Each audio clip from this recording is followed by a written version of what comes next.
Hello dears. तो आज हम मैट्रिसेस चैप्टर के कुछ डाउट्स एंड क्विक कॉन्सेप्ट्स पढ़ेंगे। ठीक है, इस third chapter of class 12th mathematics. So let's do it. Okay, so first doubt आपका जो है यहाँ पर कि if A and B are two matrices such that A B equal to A and B equal to B, then find the value of A square plus B square. तो इसको हम करें। यहाँ पर देखिए क्या है, A square plus B square की वैल्यू हम फाइंड आउट करने वाले। ए की ए स्क्वायर क्या हो सकता है, हम ए स्क्वायर कैसे लिख सकते हैं, ए इंटू ए। अब क्या करें, इस ए को मैं क्या लिख सकता हूँ, यहाँ पर जो है ए बी लिख सकता हूँ, सिंपली ए बी लिख सकता हूँ, राइट इंटू ए। ए सॉरी। अब हम पता क्या है कि मैट्रिक्स मल्टीप्लिकेशन एसोसिएटिव होता है, मतलब इसको मैं ऐसे भी लिख सकता हूँ, ये इसका प्रोडक्ट इसके साथ पहले कर लूँ। अब बी ए की वैल्यू हमें दे क्या रखी है, बी ए की वैल्यू दे रखी है, बी ए की वैल्यू बी दे रखी है। तो ए, अब यहाँ ए बी की वैल्यू क्या है हमारे पास, यहाँ से देखा जाए तो ए है, तो ए स्क्वायर इक्वल टू सिंपली आपका ए आ गया। ठीक है, सिमिलरली हम कह सकते हैं, सिमिलरली आपका वैसे देख भी सकते हो यहाँ पर, चलो करा ही देते हैं इसको। तो बी इंटू बी कर लो इसको, और पहला वाला जो बी है उसको आप क्या लिख सकते हो, बी ए लिख सकते हो, सॉरी बी ए। ठीक है, ऐसे। और इसको हम एसोसिएटिव प्रॉपर्टी अगेन यहाँ पर लगाएंगे, तो हो जाएगा ऐसे। अब ए बी को हम क्या लिख सकते हैं, ए बी को लिख सकते हैं ए, ए और ए बी अगेन हमें क्या दे रखा है, बी, तो यहाँ पर आ जाएगा बी, बी। ओके, तो B square equal to B. So क्या हो जाएगा हमारा, A square plus B square क्या आ जाएगा आपका, ए प्लस बी। तो ये आपका आ जाएगा ऐसे। तो यहाँ पर सिंपली वाला ऑप्शन सही हो जाएगा। ठीक है, होप आपको ये समझ में आया होगा। Let's move to the next question. यहाँ पे क्या है, if A and B are square matrices such that A square minus B square equal to A minus B into A plus B, तो आप कह रहे हैं क्या होगा। इसमें सिंपली हम देख सकते हैं ना, ये कब होगा, a minus B into A plus B को हम प्रोडक्ट करते हैं पहले, तो क्या आएगा, a का a से करेंगे ए स्क्वायर आएगा, a का b से करेंगे तो ए बी आएगा, माइनस b का a से करोगे तो माइनस बी ए आएगा, और माइनस b का b से करोगे तो माइनस बी स्क्वायर आएगा। अब यहाँ पर ये है तो इतना ही, मतलब ये दोनों आपस में क्या है, इक्वल टू जीरो, इसकी वैल्यू ऐसा कर सकते हैं, A B minus B A equal to zero है। तो इसका मतलब क्या है, A B equal to B A, मतलब जब ये आपस में कम्यूटेटिव होंगे तभी ये आपका ये वाली आइडेंटिटी ट्रू होगी। ठीक है, तो इसका सॉल्यूशन ऐसे हो जाएगा। Okay, so let's move to the next. अब आपसे कहा है कि if A square A is ऐसे दे रखा है, ठीक है, ए आपको दे रखा है ये, देन ये क्या है, ये मैट्रिक्स क्या है। देखो, इसकी मैट्रिक्स के लिए क्या होते हैं कि यदि हम इसका वो करें, ये एलिमेंट और ये एलिमेंट न्यूमेरिकली सेम होते हैं, मतलब साइन चेंज होगा, न्यूमेरिकली सेम होगा, बट ऐसा तो है नहीं, तो ये तो गया। स्केलर मैट्रिक्स में क्या होते हैं, प्रिंसिपल डायगोनल डायगोनल के अलोंग सभी एलिमेंट्स क्या होते हैं, सेम होते हैं, बट यहाँ तो प्रिंसिपल डायगोनल डायगोनल के अलोंग केवल एक ही एलिमेंट है 3, और यहाँ जो दूसरा डायगोनल है उसके अलोंग एलिमेंट्स है, तो ये भी नहीं हुआ। डायगोनल एलिमेंट्स में क्या होते हैं, principal diagonal elements, principal diagonal के ही एलिमेंट्स होते हैं और सब जीरो होते हैं। तो यहाँ पर तो ये तो प्रिंसिपल डायगोनल का एलिमेंट नहीं है, प्रिंसिपल डायगोनल ये होता है, ठीक है, ये वाली डायगोनल को प्रिंसिपल डायगोनल कहते हैं। जहाँ पर i इक्वल टू जे होता है वो प्रिंसिपल डायगोनल कहलाता है। तो यहाँ पर तो नहीं है ऐसा, तो ये भी गया। केवल ये स्क्वायर मैट्रिक्स है, क्यों, ये 3 by 3 की स्क्वायर मैट्रिक्स है, तो हम कहेंगे स्क्वायर मैट्रिक्स और 3 by 3। ठीक है, तो इसको करना ऐसा कुछ है नहीं, ठीक है, ऐसे कर लेते हैं। ओके, या अभी क्या है, ये दे रखा है एक ए दे रखा है ऐसे, इज स्केलर मैट्रिक्स। ये जो ए है ना, इसको हम ए डायग ऐसे जो लिखा है, 3 5 एंड कॉमा तो नहीं है वैसे, 2, ठीक है, तो इसको डायगोनल मैट्रिक्स पढ़ते हैं, मतलब 3 0 0 5 0 0 2 मतलब ये जो यहाँ पे एलिमेंट दिखा रखे हैं डायगोनल के एलिमेंट है, प्रिंसिपल डायगोनल के एलिमेंट। अब स्केलर मैट्रिक्स में क्या होते हैं, ये सभी एलिमेंट जो होते हैं ये सेम होते हैं, बट डायगोनल एलिमेंट में तो नहीं है, डायगोनल मैट्रिक्स में तो ऐसा नहीं होता है, तो ये तो गया।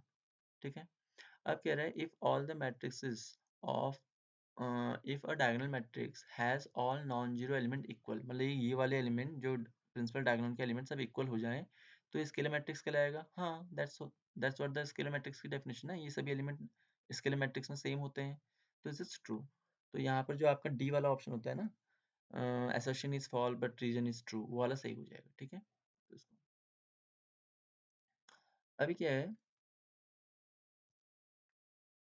ओके, ये है एक मैट्रिक्स, इज सिमेट्रिक मैट्रिक्स, ठीक है। सिमेट्रिक मैट्रिक्स पता है आपको कि उसका ट्रांसपोज वो इक्वल होता है, मतलब transpose of A, let's a, ये इक्वल होता है। तो इस केस में हमें क्या करना है, ऐसे भी कह सकते हैं ट्रांसपोज, वो बात सही है। इसका ये वाला एलिमेंट और ये वाला एलिमेंट सेम होगा, ये वाला एलिमेंट इसके इक्वल होगा, ये वाला एलिमेंट इसके इक्वल होगा, definition by definition of the transpose, ठीक है। तो हम ऐसे भी कर सकते हैं, सीधे यहाँ पर भी लिख लो इसको, तो ये हो जाएगा 1, ठीक है। वैसे इसको कर तो बेटर है, अभी टाइम इतना नहीं, मतलब टाइम वेस्ट का है क्योंकि एमसीक्यू है ना ऐसा। तो 6x इक्वल टू हो जाएगा 12, तो यहाँ से x इक्वल टू कितना आ गया 2, ठीक है। और यहाँ से देखा जाए तो 4y इक्वल टू क्या 8x, और x की वैल्यू यहाँ पर रख दें तो कितना 2, तो यहाँ कितना है 4y इक्वल टू 16, तो यहाँ पर हो जाएगा x y equal to 4, y की वैल्यू कितनी आ गई 4, x की वैल्यू कितनी है 2, तो x plus 2x plus Y की वैल्यू कितनी हो जाएगी, 2x प्लस वाई की वैल्यू है 2 into 2 plus 4 equal to 4 plus 4 equal to 8, ठीक है। तो इसकी वैल्यू सिंपली 8 हो जाएगी, तो डी वाला ऑप्शन यहाँ पर सही हो जाएगा, ठीक है। होप ये समझ में आया होगा आपको। अभी इसमें क्या है देखिए, ओके, ये एक आपको दे रखा है general element of the matrix square matrix जो कि 3 by 3 की है। आपसे पूछा है इसमें से कौन सा होगा, क्या आपसे कहा है कि 1A12 ग्रेटर 0 होगा। A12 कैसे निकालेंगे, यहाँ पे A12 आई की जगह देखो, आई की जगह 1 रखो और जे की जगह 2 रखो, तो 2 माइनस 2 इंटू 1 इक्वल टू 0 आएगा, तो ये तो फॉल्स हो गया। ऐसे इसको चेक करेंगे। अब यहाँ पर कहा all Aij is less than 0, तो एक काम करो, एक काम क्या करते हैं, 13 की वैल्यू निकालते हैं। अभी हमें चेक करना पड़ेगा, I am just giving you because I know it और आई अंडरस्टैंड इट बेटर। तो यहाँ पर 3 माइनस 2 इंटू 1, तो ये हो जाएगा 3, या so minus 2 equal to 1 which is greater than 0, तो ये भी it will also be wrong ना, ये वाला ऐसे ही। ऐसे इसको करेंगे तो A13 plus A31 equal to क्या हो जाएगा, इट्स लाइक 3 माइनस 1 और इट्स लाइक 1 माइनस 2 इंटू 3, तो ये हो जाएगा आपका कितना, इससे कटेगा and it will be -6 -3, I mean if I am not, oh just, तो ये हो जाएगा आपका 1 2 एंड -4, तो ये भी रॉन्ग हो गया, तो बचा आपका केवल ये। तो इसको ऐसे हम कह सकते हैं, सीधे निकाल भी सकते हैं वैसे। A21 की वैल्यू क्या हो जाएगी, A21 की वैल्यू यहाँ से हम करें तो 3 माइनस 6 इक्वल टू -2, A23 की वैल्यू कितनी हो जाएगी, 2 minus 2 into 3 equal to -6, 2 minus 6, am I right or did I make a mistake? Yeah, that's right, and but it will be then 4 na, yeah, सो यहाँ -4 और ये तो इक्वल नहीं है, मतलब अब यहाँ पर बताना क्या था, ए माइनस ये वाला जो है इससे बड़ा है, of course -1 is greater then -4, तो ये ट्रू हो जाएगा, ठीक है। ऐसे इसको कर लेंगे। अब ये वाला है, देखो इसको कैसे करेंगे, यहाँ पर कहा है कि ये दिया इतना, ये दिया इतना, इसकी वैल्यू हमें फाइंड आउट करनी है। तो ए बी इक्वल टू देखा A, B A equal to देखा बी, तो बी स्क्वायर प्लस बी की वैल्यू जैसे हम लास्ट वाला किया था ना वैसे ही सेम है, B square plus B equal to क्या हो जाएगा आपका, B into B plus B. अब यहाँ बी की जगह रख दो, बी ए रख दो, B A into B plus B. अब यहाँ हम इसको एसोसिएटिव प्रॉपर्टी लगा लेंगे, तो A B equal to B, और ए बी की जगह हम क्या लिख सकते हैं, ए लिख सकते हैं, बी, और यहाँ बी ए की जगह बी लिख दो plus B equal to 2b। तो यहाँ पर आ जाएगा आपका 2b वाला कौन सा है, डी। तो ऐसे इसको कर लेंगे, वैसे आपने लास्ट वाला कर लिया था तो इसको हम सीधे यहाँ पे बी स्क्वायर की जगह बी लिख देते हैं, 2b हो जाता है, ठीक है। ओके फाइन, तो अभी हम क्या करते हैं, कुछ इंपॉर्टेंट कॉन्सेप्ट्स और फॉर्मूलाज का रिवीजन कर लेते हैं जो आपने पढ़े होंगे ऑफ कोर्स, तो बट इसलिए अभी हम रिवाइज कर लेते हैं उनको, ठीक है। अभी क्या है, एक दो मैट्रिक्स इक्वल कब होते हैं, जब फर्स्टली उनकी ऑर्डर सेम हो, ठीक है, ऑर्डर यहाँ पे सेम होनी चाहिए, एंड उनके जो आइडेंटिकल एलिमेंट्स है, कोरस्पॉन्डिंग एलिमेंट्स क्या होने चाहिए, इक्वल होनी चाहिए, तब दो मैट्रिक्स को हम इक्वल कहेंगे। जीरो मैट्रिक्स में क्या होता है, zero matrix can be square matrix और कैन और भी रेक्टेंगुलर मैट्रिक्स, वो दोनों ही हो सकती है, ठीक है।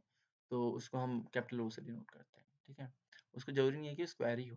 स्केलर मैट्रिक्स में क्या, स्केलर मल्टीप्लिकेशन क्या होता है, किसी नंबर से, नॉन जीरो नंबर कहें या जीरो नंबर भी हो सकता है, उससे किसी मैट्रिक्स को मल्टीप्लाई करते हैं तो उस मैट्रिक्स के सभी एलिमेंट क्या होते हैं, उस नंबर से मल्टीप्लाई हो जाते हैं। That's called the scalar multiplication of matrix, ठीक है।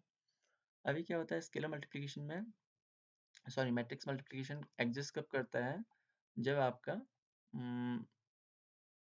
या ओके, स्केलर मल्टीप्लिकेशन एग्जिस्ट कब करता है, जब ए की number of columns equal to B के नंबर ऑफ रोज के इक्वल हो, ये कंडीशन है। That's called compatibility, multiplication compatibility rule कह सकते हो या लॉ कह सकते हो, ठीक है। और इन जनरल मैट्रिक्स क्या होते हैं आपके, कम्यूटेटिव नहीं होते हैं, ठीक है। कम्यूटेटिव मतलब हम उनका ऑर्डर चेंज कर लें तो प्रोडक्ट सेम आएगा नहीं, ठीक है। और दो नॉन जीरो मैट्रिक्स का प्रोडक्ट जीरो आ सकता है, जैसे यहाँ पर देखो वन कॉमन ये ले लो, एक मैट्रिक्स स्क्वायर मैट्रिक्स है और ये भी एक स्क्वायर मैट्रिक्स है, इनका प्रोडक्ट करोगे तो जीरो मैट्रिक्स आएगा, बट दोनों ही आपस में जीरो मैट्रिक्स नहीं है, ठीक है। तो यहाँ पे ही ध्यान देना होगा हमें। एंड आइडेंटी मैट्रिक्स क्या होता है, उसको किसी भी दूसरे मैट्रिक्स से मल्टीप्लाई करते हैं तो वही मैट्रिक्स आता है, उसी को हम आइडेंटी मैट्रिक्स कहते हैं। अच्छा, अभी क्या है ट्रांसपोज, ट्रांसपोज में क्या होता है, सिंपली हम कॉलम्स को रोज से चेंज कर देते हैं, तो उसी से हमें किसी मैट्रिक्स का हमारा ट्रांसपोज निकालना है तो कॉलम्स को रोज बना दो, रोज को कॉलम्स बना दो, मतलब एलिमेंट्स, आपको एलिमेंट्स को चेंज करना होगा। यहाँ पे क्या होता है, जो ट्रिकी वाला पार्ट है, transpose of A B equal to B into transpose of B into transpose of A, ये होता है। ये काफ़ी ज़्यादा आपसे पूछा भी जाता है। सिमेट्रिक मैट्रिक्स एक होता है, वो कब होता है, जब उसका ट्रांसपोज उसके इक्वल हो जाए, और इसके सिमेट्रिक में क्या होता है, जब उसके ट्रांसपोज उसके नेगेटिव के इक्वल हो। इसमें क्या होता है, स्क्यू सिमेट्रिक के केस में diagonal elements, principal diagonal element zero होते हैं, ठीक है। तो ये आपको ध्यान रखना है। ओके, अभी क्या रिप्रेजेंटेशन ध्यान, हम कोई मैट्रिक्स दे रखी है, कोई एक मैट्रिक्स दे रखी है ए, उसको आपको क्या करना है, उसको आप उसको एक सिमेट्रिक मैट्रिक्स और इसकी सिमेट्रिक मैट्रिक्स के फॉर्म में आपको लिखना है, तो ऐसे हम कर सकते हैं, ऐसे इसको रिप्रेजेंट कर सकते हैं, जहाँ ये आपका सिमेट्रिक है और ये इसकी सिमेट्रिक है, ठीक है। एंड ओके, अभी क्या है, एक मैट्रिक्स की पावर को हम क्या, ए स्क्वायर लिखा है, ए स्क्वायर मतलब ए का ए से मल्टीप्लाई, ए क्यूब मतलब ए स्क्वायर का ए क्यूब ए से मल्टीप्लाई, या यहाँ पर ही ऐसे भी कह सकते हैं ए इंटू ए स्क्वायर, दोनों ही सही है, ठीक है। Okay, and inverse of matrix कब एग्जिस्ट करता है, इन्वर्टिबल कब होता है कोई मैट्रिक्स, जब वो नॉन सिंगुलर, नॉन सिंगुलर मतलब उसका डेरिवेटिव या सॉरी उसका determinant non zero. Elementary transformation वैसे आपके इसमें अभी सिलेबस में तो है नहीं, दो एग्जाम्पलार में दिया है, बट ये आप इसको स्किप कर सकते हैं, ठीक है। अब क्या होता है, ये यहाँ पर ध्यान देने वाली बात क्या है, उम, ध्यान देने वाली बात ये है कि ए प्लस बी का स्क्वायर जो होता है मैट्रिक्स में, ये आईएनटी में हम जो ए प्लस बी का स्क्वायर करते हैं सीधे वो टू ए बी हो जाता है, वो यहाँ पर नहीं होता है, बिकॉज यहाँ आपका मैट्रिक्स मल्टीप्लिकेशन कम्यूटेटिव नहीं होता है, क्योंकि वहाँ इंटीजर मल्टीप्लिकेशन जो नंबर मल्टीप्लिकेशन होता है वो कम्यूटेटिव होता है ऑफकोर्स। और यहाँ जो ट्रांसपोज का होता है, ट्रांसपोजिज्म, जब हम किसी नंबर बहुत से ए बी सी मान लो मैट्रिक्स से उनका ट्रांसपोज करें तो सीधे ऑर्डर रिवर्स हो जाता है, तो ये आपको ध्यान रखना होगा, ठीक है। अच्छा, अभी क्या है डायगोनल मैट्रिक्स और स्केलर मैट्रिक्स में हमने अंतर पढ़ ही लिया है। डायगोनल मैट्रिक्स में जो मेन डायगोनल के एलिमेंट्स होते हैं वो अलग अलग हो सकते हैं, ठीक है ऑफ कोर्स, और नॉन डायगोनल एलिमेंट सभी जीरो होते हैं, तो ये प्रिंसिपल डायगोनल के एलिमेंट ही कुछ होंगे। तो यहाँ पे अभी ये भी है कि डायगोनल जो, हाँ अब स्केलर मैट्रिक्स क्या होता है, चलो उसको बाद में समझते हैं, जो मैं बताने वाला हूँ। स्केलर मैट्रिक्स में क्या होता है, प्रिंसिपल डायगोनल के एलिमेंट जो होते हैं सभी सेम होंगे, सभी सेम होंगे, ठीक है। मैग्नीट्यूड कुछ भी हो सकते हैं मैग्नीट्यूड में, बट वो सभी सेम होंगे उनके एलिमेंट्स। अच्छा, अभी क्या है, तो इससे हम क्या कह सकते हैं, every scalar matrix is a diagonal matrix, but every diagonal matrix need not be a, not necessarily a scalar matrix. और सभी आइडेंटिटी मैट्रिक्स क्या होती है, स्केलर मैट्रिक्स होती हैं, और सभी आइडेंटिटी मैट्रिक्स ही हमारी डायगोनल मैट्रिक्स होती हैं, हम ऐसे कह सकते हैं। आइडेंटिटी मैट्रिक्स मतलब जिसके सभी एलिमेंट्स वन हो, right, it's like that. Okay, अभी आपका जो हम डायगोनल जो मैट्रिक्स है उसको इस तरह से भी डिनोट करते हैं, जहाँ ए बी सी आपके डायगोनल एलिमेंट्स हैं, ठीक है। तो आप याद रखना इसमें। अब ऐसे डायगोनल नहीं हो सकते हैं, ठीक है, यहाँ पर आप ध्यान देना, ये डायगोनल केवल प्रिंसिपल डायगोनल के अलाउंग ही होंगे ये एलिमेंट्स, तो इसमें ध्यान देने वाली बात है, ठीक है।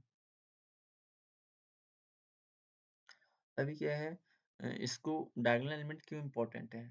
2 डायगोनल एलिमेंट्स हैं, उनकी प्रोडक्ट मतलब उनके कोरेस्पॉन्डिंग एलिमेंट्स का प्रोडक्ट सीधे हो जाता है। ऐसे पावर में भी ये बहुत अच्छा काम करता है। तो मतलब इसलिए डायगोनल एलिमेंट काफ़ी अच्छा है, जो मल्टीप्लिकेशंस मैट्रिक्स मल्टीप्लिकेशंस को ईज़ी करने का एक तरीका है। ठीक है? Okay, so yeah, this is the end of this video or the doubt sessions I have promised you to conduct. तो आज यदि आपके आज की क्लास से कोई डाउट्स हैं तो आप पूछ सकते हैं। यदि आपके पर्सनल कोई डाउट्स हैं वो भी आप पूछ सकते हैं। और आपको कैसा ये लगा उसके बारे में भी आप बता सकते हैं कमेंट सेक्शन में। ठीक है? So thanks for watching and see you soon.